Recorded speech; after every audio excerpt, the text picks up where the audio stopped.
sama dengan malam Al-Qadar. Inna anzalnahu fi wa ma adraka ma Lailatul Qadri khairum min tanazzalul. Di saat malam Al-Qadar itu bukan satu dua malaikat. Malaikat pada turun. Turun memenuhi bumi.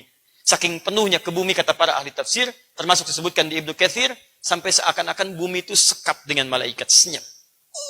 Sampai angin itu terasakan, tiupannya pelan sampai tak terasa. Tenang, bunyi hampir nggak ada di malam itu. Teduh, kenapa? Karena tertutup sekatnya oleh malaikat. Ini apa? Gelas ya. Kalau gelas ini saya isi kelereng 3 misalnya, terus saya goyang-goyang, kedengaran bunyinya? Kedengaran, sama kayak daun bergoyang, macam-macam, angin hirup pikuk. Tapi kalau saya isi dengan kelereng sepenuh gelas ini, saya goyang-goyang, kedengaran bunyinya? Tidak. Seperti itulah banyak turun malaikat, menutup semua celah-celah di bumi. Karena itu keadaan malam itu tenang, damai, hati kita tentram, karena keadaannya luar biasa. Kalau tidak percaya, nanti saat malam Ramadan, Anda jangan tinggalkan malamnya. Cara cepat mendapatkan Lailatul Qadar, sederhana, gampang caranya. Malam, maksimalkan untuk ibadah. Anda tidur sejenak, malamnya bangun, walaupun 1 jam, 2 jam. Setiap malam Ramadan jangan tinggalkan. Kalau setiap malam Ramadan Anda ibadah, demi Allah saya katakan, Anda berpotensi mendapatkan Lailatul Qadar. Karena Anda tidak pernah meninggalkan malamnya. Jelas ya? Gampang, jangan tanyakan lagi. Ustaz, bagaimana cara cepat mendapatkan Lailatul Qadar? Malam ibadah. Setiap malam Ramadan. Walaupun 1 jam, 2 jam. Ambil jeda malam, ibadah di situ. Setelah itu, istirahat lagi. Insya Allah, Anda akan dapatkan bagiannya. Jelas ya? Nah, sekarang lihat sini. 1, para malaikat turun menyertainya. Masya Allah. Apa yang kemudian terjadi ketika malaikat diturunkan oleh Allah khusus untuk menjaganya? Orang-orang yang dekat dengan Allah, meneguhkan dirinya. Ingat, dekat ini bukan sekedar dia merasa dekat, tidak. Tapi ada indikatornya. Orang yang dekat dengan Allah, maka hukum-hukum Allah akan dia jaga dalam kehidupan. Karena dia dekat, dia malu sama Allah. Ya maaf, Anda dekat dengan teman Anda. Bukankah di hadapan teman Anda akan bersikap baik? Kelihatan teman Anda akan baik. Kedengaran teman Anda tidak akan membicarakan yang buruk di hadapannya. Maka orang yang dekat dengan Allah, dia akan merasa Allah menyertainya. Allah melihat dia. Allah mendengar kata-katanya. Maka mustahil ada orang dekat dengan Allah, dia bisa bicara yang tidak baik. Karena malu kalau kedengaran oleh Allah. Anda kemana aja, kapan Allah tidak mendengar Anda? Anda kemana aja, kapan Allah tidak melihat Anda? Maka orang yang dekat dengan Allah, maka hukum Allah akan dia jaga dalam kehidupannya. Malaikat turun menjaganya, Allah. Kan baik-baik? Takhafu. Dia tidak akan pernah merasa khawatir. Masya Allah. Gak takut dia. Oh, dekat dengan Allah. Anda dekat dengan pimpinan, Anda tenang di pekerjaan. Dekat dengan pihak keamanan, Anda tenang dalam kehidupan. Dekat dengan sikulan-sikulan, merasa terjamin. Orang dekat dengan Allah, apa yang mau ditakutin? Setan aja takut sama Allah. Anda bisa bayangkan. Wala tahzanu. Tidak sedih. Lawan tidak sedih adalah bahagia. Baik, lihat. Wa absyiru bil jannati allati kuntum tu'adun. Dijanjikan surga. Dijanjikan surga. Dijanjikan surga. Saya tuliskan bahasanya ke sini. Lihat. Alla takhafu. Alla takhafu. Takhafu. Takhafu. Perhatikan baik-baik ya. Ini agak dalam, fokus. Alla takhafu. Khafu. Asal katanya dari khauf. Khaufun. Wala tahzanu. Asal katanya dari huznun. Hazina, huznun. Tayyib. Wa absyiru bil jannati allati kuntum tu'adun. Jannah. Surga. Lihat sini. Orang dekat dengan Allah, dia istiqamah, diturunkan malaikat, menjaga dirinya, diturunkan 3 kelebihan ini. Ketika malaikat turun, ada 3 jaminan. Dia tidak khawatir. Fala khaufun. Alla takhafu. Dia tidak sedih, dia bahagia. Sedih artinya gembira, bahagia. Wala tahzanu, dari kata hazan. Lihat, wa absyiru bil jannati allati kuntum tu'adun. Jannah, diberikan kabar gembira surga, masih umum. Sekarang perhatikan. Fokus baik-baik, lihat sini. Buka Quran surah kedua ayat 38. Sekarang kita akan kaitkan 3 hal ini dengan Al-Quran. Ingat. Sekarang simpan dulu sebentar, Lihat saya dulu sini. Lihat saya. Ini belum ada hubungan dengan Al-Quran. Ini masih hukum umum. Jelas ya? Orang dekat dengan Allah saja, melalui perangkat yang umum, diberikan 3 hal ini. Sekarang, kita akan sandingkan dengan Al-Quran. Perhatikan baik-baik, saya agak sedikit memudahkan. Buka Quran surah kedua ayat 38. Masih ingat kalimat saya di awal waktu ketika menerangkan keutamaan Al-Quran? Nabi Adam diperintahkan turun ke bumi, bersamaan dengan turunnya diberikan pedoman kehidupan. Masih ingat? Qul nahbitu minha jami'a fa imma yatiyannakum minni hudan. Adam turun ke bumi. Nanti saat kamu turun, saya turunkan petunjuk hidup, disebut dengan hudan. Ini, lihat sini. Faman tabi'a hudai. Siapa yang mau mengikuti petunjuk hidup yang aku turunkan. Saat dia di bumi, lihat ujungnya.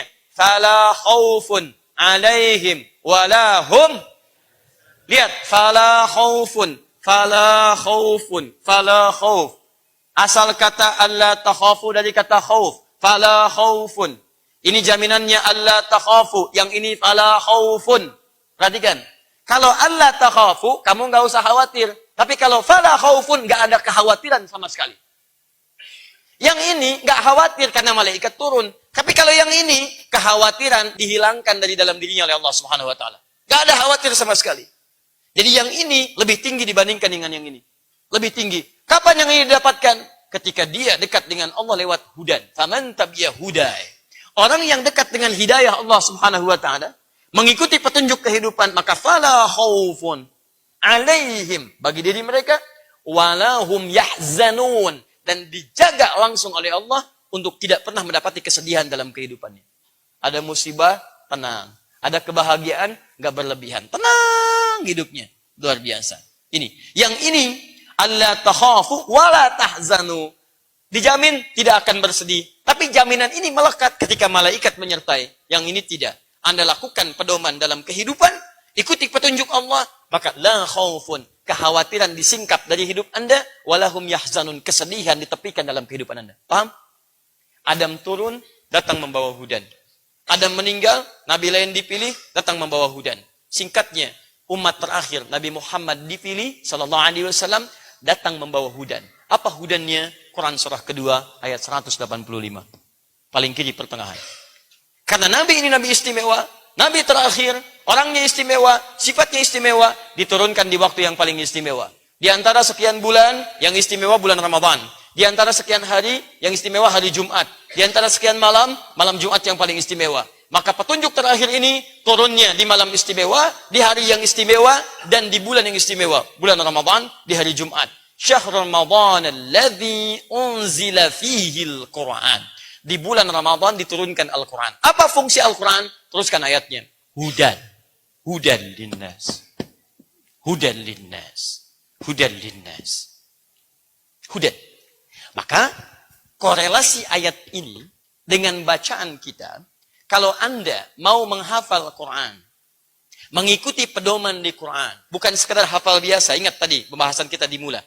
Anda hafal Quran dengan niat menjadikan Quran sebagai pedoman kehidupan. Untuk zikir mendekat kepada Allah, dekat dengan Allah. Orang dekat biasa saja, dia berpeluang mendapatkan ini dekat biasa. Apalagi ketika dia mendekat lewat hudan dari Allah Subhanahu Wa Taala. Di niat menghafal Qurannya untuk dekat dengan Allah Subhanahu Wa Taala. Niat menghafal Qurannya untuk menjadikan Quran sebagai pedoman dalam kehidupan. Maka ketika itu datang dan hadir dalam diri Anda, jaminan langsung turun. Anda mendapatkan kedua-duanya. Yang ini plus yang ini. Yang ini Anda dapatkan, fala khaufun alaihim wala hum yahzanun. Kapan? Ketika Anda jadikan Quran sebagai pedoman. Yang ini Anda dapatkan ketika Anda istiqomah dalam menghafalkannya. Di begitu Anda mulai menghafal Quran dengan cara yang benar, maka Allah turunkan malaikat untuk menjaga Anda dalam kehidupan.